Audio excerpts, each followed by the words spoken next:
Salut les costauds et bienvenue sur le test du Haybike EC1 ST.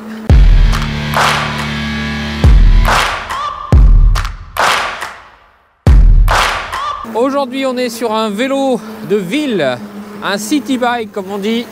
On est sur le EC1 ST de chez Haybike. Et ben on va essayer de voir un peu ce que ça vaut. Déjà vous avez des roues qui sont en 700 par combien on a dit? Par 40 c'est ça hein? Ouais, de mémoire, ouais. Ouais, 700 par 40. C'est des pneus de vélo de route. Bon, le vélo il est très grand. Hein. C'est clairement, là je viens de monter dessus et j'ai les bras qui sont tendus, mais tendus au maximum. Hein. Pourtant j'ai avancé la selle au max. C'est vraiment un vélo qui est fait pour les grands. C'est un vélo qui est plutôt bien équipé pour son prix parce que on est sur un tarif de 1000 € et vous avez quand même du frein hydraulique. On a un cadre alu. Clairement il a l'air de fonctionner correctement pour l'instant. Et c'est un vélo qui est bridé. Là je suis à 24, je suis à 25. Ah, j'essaie d'accélérer, voir. Non, je reste à 25. Hein. Le freinage, il est super bon. Hein. Ça vous pile. Hein. Pourtant, toi, t'avais pas roulé avant avec. Non, non, il est même pas rodé. Il est tout neuf, le vélo. Ah ouais, franchement, ça freine trop bien, quoi. Donc, il y a 3 modes d'assistance. Et t'as oublié de préciser qu'il est extrêmement léger. Oui, parce qu'il fait 19 kg, ce vélo. Eh ouais. 19,2 exactement. Pour être plus précis. On a des petits garde-boue en plastique qui font le taf. Bon là je sais pas si vous avez vu mais c'est complètement gelé hein. On est complètement débile, on est parti faire du vélo alors qu'il fait moins 5. Cherchez l'erreur. Bah je l'ai trouvé, elle est à côté de moi là. Moi j'ai mis mes sacrés gants. Ah ouais, c'est les sacrés gants quoi. Ah oui, vous avez les gants et après vous avez les sacrés gants. Puis moi j'ai mis le bonnet du Seigneur moi. Oh le mec, la sécurité, alors là, à tous les fans de sécurité, parce que oui il y a des fans de sécurité, il n'a pas mis de casque. Non, j'ai mis le bonnet du Seigneur. Ah le bonnet du Seigneur, pour la sécurité c'est pas l'idéal alors. Mais si. En plus que toi tu es sur un vélo débridé. Mais non, ça c'est faut pas le dire. Ça, bon, 25 km/h. 25, voilà. Déjà ce qu'on constate c'est qu'il part vite. Hein. Il détectera, il n'y a pas de capteur de coupe, il y a un capteur de pédalage, mais il est quand même assez vif. Il détecte très rapidement qu'on est en mouvement. Et il se lance. Voilà, je suis complètement congelé. Donc ce qu'on va faire, c'est qu'on va aller jusqu'au point de vue hein, que vous connaissez. On va aller voir s'il arrive à gravir des grosses pentes, ce vélo. Alors, donc vous avez une batterie de 10 ampères-heure en 36 volts, qui est censée lui conférer une autonomie maximum théorique de 100 km. La direction est fluide. Il y a un petit bruit. Je pense qu'il y a une vis qui est peut-être pas serrée. Et ben il est réactif. Hein. Là j'étais qu'en mode 3, ça marche très bien. Enfin j'étais qu'en mode 3, je trouve que c'est le maximum. Que en mode 3 donc. J'étais que au maximum. Et ça marche bien? Ça marche plutôt pas mal. On entend de ces conneries. Donc on est sur la version Step Through du vélo. Hein. Vous pouvez très bien l'acheter aussi en version Step Over. Ouais, c'est pour ceux qui ont juste envie de s'emmerder avec une barre supérieure quoi. Exactement. La différence de température dès qu'on arrive dans l'ombre, ça caille hein. Il fait trop froid. Un point que je remarque qui est pas terrible, eh ben, c'est le niveau de batterie. Le vélo il est chargé complètement et le niveau de batterie il fluctue entre une barre maximum et ça fait que ça. Et la tension elle chute, elle monte, elle change et le niveau de batterie il change en continu quoi. C'est comme si c'était une barre de puissance quoi. C'est peut-être le froid qui fait ça. Ouais, là ça me dit qu'il y a plus que 39 volts et par contre on a remonté à 40 avec une barre de batterie à fond. En même temps c'est pas une très très grosse batterie là-dessus. Ah non c'est une 10 ampères-heure. Donc on arrive au niveau des écluses. Bon, pour l'instant ta vitesse max c'est quoi? 25. On change? Ouais si tu veux. Allez arrête-toi. Attention parce que celui-là il est peut-être un petit peu costaud pour toi hein. Ouais c'est vrai. Tiens avant qu'on reparte, regardez l'avantage du Step Through. Hop. J'ai pas les couilles broyées. Voilà, c'était important de le dire. Ah moi j'ai été impressionné là. La démonstration de j'ai pas les couilles broyées. Ah fallait le faire. Ah bah moi je suis testeur professionnel. Ça c'est le point qu'il fallait vraiment vérifier. C'est le passage des couilles quoi. Allez. Hop. Et la phrase? Le passage des couilles? Non, j'ai pas les couilles broyées. J'ai pas les couilles broyées. Voilà. Hop. Le mec il s'est déjà mis à fond, donc moi je vais redescendre en mode 1 histoire de tester vraiment le vélo quoi. Oh le mec il se dit professionnel. Voilà quoi. On va tester ça C'est vrai que normalement il y a une appli là-dessus aussi. Il y a une appli? Ouais. Qu'on n'utilisera pas. Oh, c'est quoi cette position bizarre? T'as vu la position, comment elle est? Ouais, elle est trop bizarre parce que le guidon est trop bas en fait. Ouais, moi franchement... Il faudrait que le guidon soit allé 5 cm plus haut, quoi. Puis t'as les bras qui sont penchés, enfin qui sont tendus à mort vers l'avant pour choper le guidon. Il est très grand pour moi le vélo. Bah non, pour moi c'est juste le guidon qui est trop bas. Ouais, mais on peut pas le rehausser. Bah non. La potence n'est pas réglable. C'est une position vraiment bizarre. Après on s'y fait rapidement, hein, parce qu'au bout d'une minute j'y pensais même plus et clairement je trouvais ça normal. Mais quand on monte ça fait bizarre. Mais en tout cas il a l'air d'avoir quand même pas mal de pêche. Hein. Bah là pour l'instant en mode 1 je me demande même si le moteur électrique m'aide. Hein. En 1, ah ouais? Je sens aucune aide. Passe en 2? Ouais là je le sens un peu. Ouais. En 2 je vais déjà jusqu'à 22. Combien? 22 en deuxième. 22? Ouais. Bah y a presque pas de différence entre 2 et 3 alors. Et là je vais jusqu'à 25 en 3. 26, 27 même. Bah d'où tu le sors ton 26-27? Moi j'étais à plus de 25. Bah c'est fluctuant quoi. Là je suis redescendu à 25. Bon après le petit inconvénient quand même de ce vélo bah, c'est qu'il n'y a pas de suspension. Quand on arrive sur des routes un peu détériorées c'est pas le top du confort. Surtout la selle qui fait très vite mal au cul je trouve. Ouais les freins ont l'air d'être pas trop mal. Ah les freins ils sont bien. Les leviers ils sont vachement courts. Mais ils ont une forme parfaite pour y aller à 3 doigts quoi. Et ça pile direct. Ou même peut-être à 2 si on a des grosses mains. Pour l'instant, ouais, ce qui me choque instantanément sur les quelques centaines de mètres que j'ai parcouru, c'est l'inconfort de la selle. Instantanément, ça te fait mal au cul. Et la position. Et la position qui n'est pas optimale, il faut l'avouer, pour un vélo de ville. Là, on a l'impression que c'est presque un vélo fitness où ils ont juste viré la barre au milieu. Enfin, on est quand même penché, quoi. Ah ouais, non, mais dès que je me mets mon gros cul sur la selle, ça, c'est un vélo fait pour les petits derches, ça. Pour les quoi? Les petits derches. Ah. Est-ce que tu crois que les gens savent ce que c'est un petit derche? Je pense, oui. Dites dans les commentaires si la définition du petit derche, s'il vous plaît.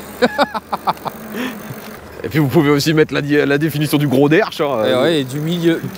Oh, alors on va le dire en anglais, du middle derche. Middle derche, non, ça j'avoue que je l'avais jamais entendu là. Le toi, middle derche. Toi tu te considères comment en middle derche quoi? Non, moi je me considère en plus en gros plus moi. Et on arrive à l'ombre, il fait très froid. Bon, pour l'instant, je dirais que le moteur me semble pas surpuissant. Mais il est réactif. Mais je suis assez surpris par le capteur de cadence qui lui marche plutôt bien. Et bah franchement, moi quand je suis monté dessus, je t'ai demandé est-ce qu'il y a un capteur de coupe? Parce que je pensais qu'il y avait un capteur de coupe tellement il démarrait vite. Hein. Non, c'est un capteur de cadence, mais il a l'air vraiment pas mal. Il est au petit à mort le truc. Bah dès que tu pédales un tout petit peu, ça capte. Hein. Ça capte tout de suite. Allez, on s'engage. On a un dérailleur comment sur ce vélo?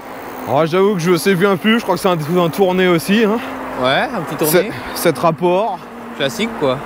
Exactement, la même chose que sur tous les autres. De nouveau, hein, on a un comportement qui est assez proche d'un vélo à capteur de couple. Hein. Parce que même pour maintenir le 25, je suis obligé de maintenir un effort. Hein. Le vélo, je peux pas juste me permettre de mouliner pour le faire avancer à ma place. Là d'ailleurs, je vais essayer de mouliner. Donc... si je change de rapport. Là, clairement, je pédale dans le vide. Ouais, si, il arrive à me remonter à 25 quand même. Mais faut vraiment pour ça se mettre sur le dernier rapport, quoi. Enfin, sur le premier rapport. J'ai tendance à inverser les choses. Bon, là, on va arriver dans le dur, là. On va le mettre à l'épreuve dans la côte. Comme d'habitude, tu t'arrêteras à mi-côte qu'on échange. Bon, comme tu le faisais remarquer tout à l'heure, hein, l'indicateur de charge de la batterie, c'est totalement aléatoire, quoi. On sait pas trop où est-ce que ça va. Parce qu'en fonction d'un coup de pédale, ça change du tout au tout, quoi. Allez, on arrive dans la côte. Des deux amants. Je redescends. Et je pédale. Donc je suis en mode 3. L'assistance au maximum. Je pédale. Et de nouveau. 16 hein. Ouais, on est à environ 15. C'est pas déconnant. Hein. C'est pas déconnant, mais il faut quand même que je force un peu. Hein. Et bah, t'es en moulinage là? Ouais. Et si tu forces pas, il se passe quoi? Bah, si je force pas, il s'arrête. Non, mais là, tu peux pédaler sans forcer. Ah, bah, ouais, mais il va s'arrêter. Bah non, tant que tu roules, Là, je mets aucune force, je tombe. 8, 7, 6. Ah ouais, il faut forcer quand même. Pas mal, donc si je force pas, il va s'arrêter. Hein. D'accord. Et bah la côte elle est bien gelée, hein, regardez. Pour vous dire qu'il gèle bien aujourd'hui. Tout est blanc. Et bah là c'est raide les amis. Ah. Ouh. Oh, puis il fait du bruit. Hein. Je dirais, sans trop me crever, je peux maintenir entre 10 et 15. Mais pas mieux. Hein. Et il faut que quand même que je mette de la force. Et bah je me crève. À ce point-là. J'arrive plus à descendre. Passage des couilles ça. Ouais, non, franchement de tous les vélos de ce genre qu'on a testé, c'est peut-être le moins performant. Ah ouais, pourtant quand on était sur le plat, il était l'air d'être péchu. Le capteur marche bien, mais en termes d'efficacité, Ouais. de puissance moteur, non, il n'y en a pas beaucoup. On va voir, je vais essayer. Pas oublier qu'avec le C11 de Fido, on pouvait grimper sans même pédaler avec l'accélérateur. Le CETA, il grimpait aussi très bien. Ouais.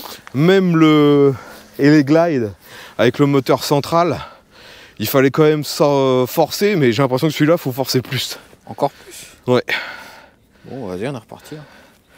Bon là, moi je vais me mettre en bimoteur. Tu vas monter à 50 et je vais monter à 50. Bah vas-y, le champion.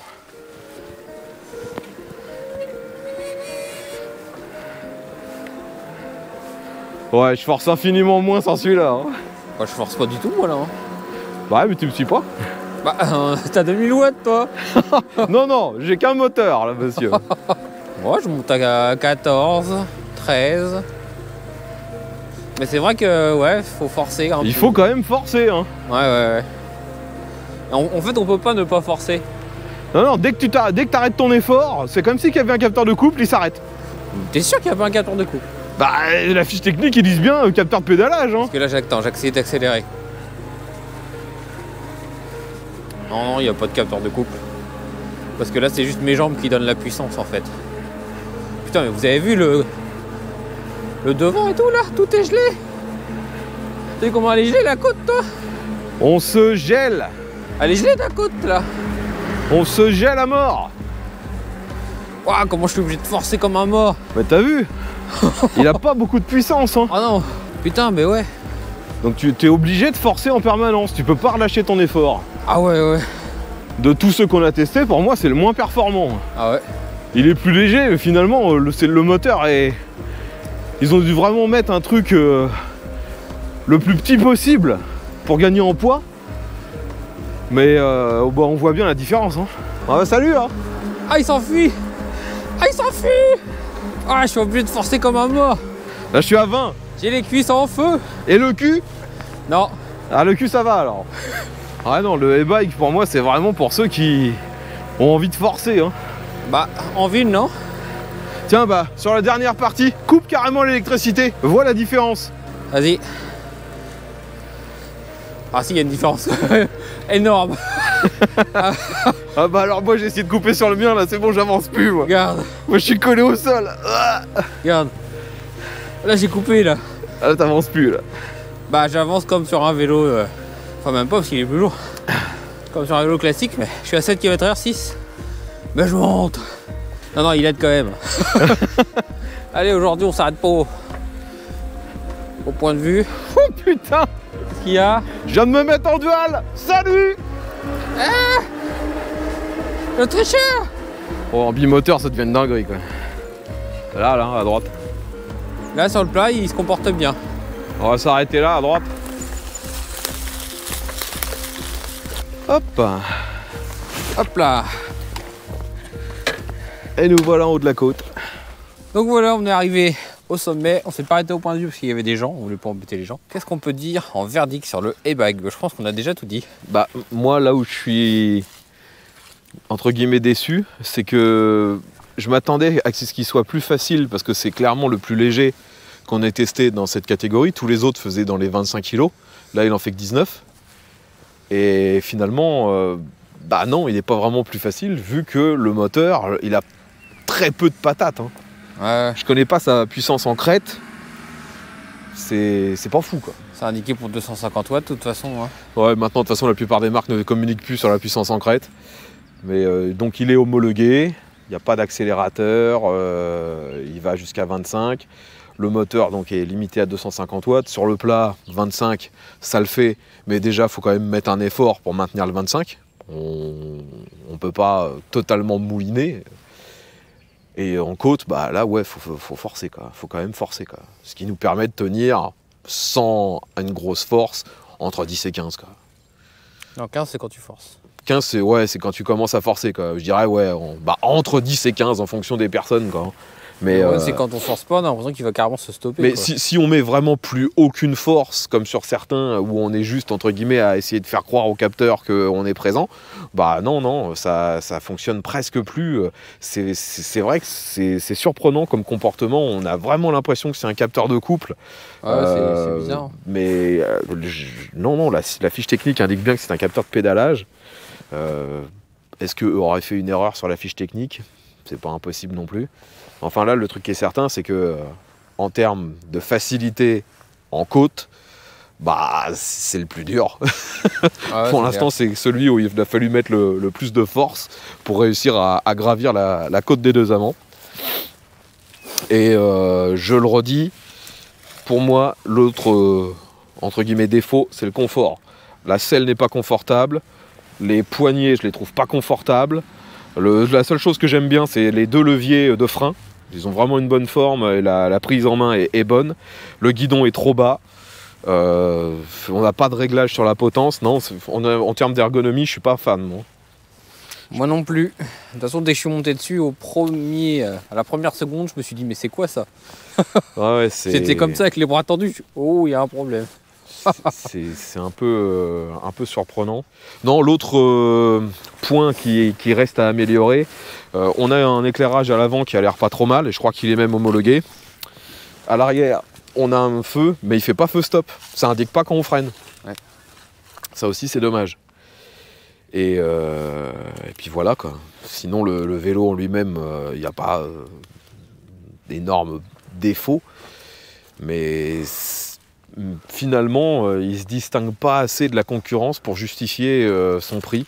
1000 €, c'est... Bon, pour 1000 €, on a... si, quand même. Le Fido C11 est à 900 €, alors qu'il a un moteur plus performant et une position bien plus agréable. Ouais, mais le Fido C11, on va dire que c'est un peu l'exception dans ce prix-là. Bah, le Crazy Bird Zeta, il doit être à 100 € de plus, et il est mieux aussi. T'es pas à 1003 le... Il a 1100 maintenant. Il a baissé? Donc non, en termes de prix, il n'est pas spécialement mal placé, mais au vu de la concurrence, je peux pas recommander celui-là. C'est le genre de vélo, faudrait presque l'essayer avant de le commander, parce que la position de conduite ne plaira clairement pas à tout le monde. Hein. Donc voilà les costauds, c'était le test du e-bike. C'est quoi le nom? Le EC1ST. Abonnez-vous, laissez des likes, et puis de toute façon vous allez retrouver le lien dans la description comme d'habitude. Et puis on se retrouve bientôt pour un prochain test ou une autre vidéo. Allez, à la prochaine les costauds. Salut! Salut!